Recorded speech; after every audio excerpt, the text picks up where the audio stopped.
शेतकरी कर्जमाफीची 5 जुलैची डेडलाईन देखील पुढे जाणार का अशी चर्चा सुरू आहे। त्याचं कारण म्हणजे बारामतीतील कार्यक्रमामध्ये कृषी मंत्री दत्तात्रय भरणेंनी तसे संकेत दिलेले आहेत। त्यामुळे येत्या 8 दिवसांमध्ये कर्जमाफी होणार का असा प्रश्न निर्माण झालाय।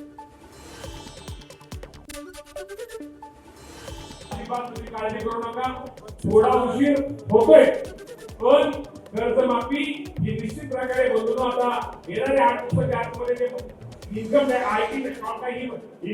टॅक्सची माहिती काय राज्य सरकारकडे नाही, माहिती आपल्याला माहिती केंद्राकडे असते। सगळी माहिती आल्याबरोबर आता सगळं काम सगळ्यांचं हाताळलं सगळं फिट झालेलं आहे। फक्त ती माहिती आली की तुम्हाला सर्वांना कर्जमाफी मुख्यमंत्री आणि दोन्ही मुख्यमंत्र्यांच्या मार्गदर्शनाखाली होणार आहे। एबीपी माझा, उघडा डोळे बघा नीट।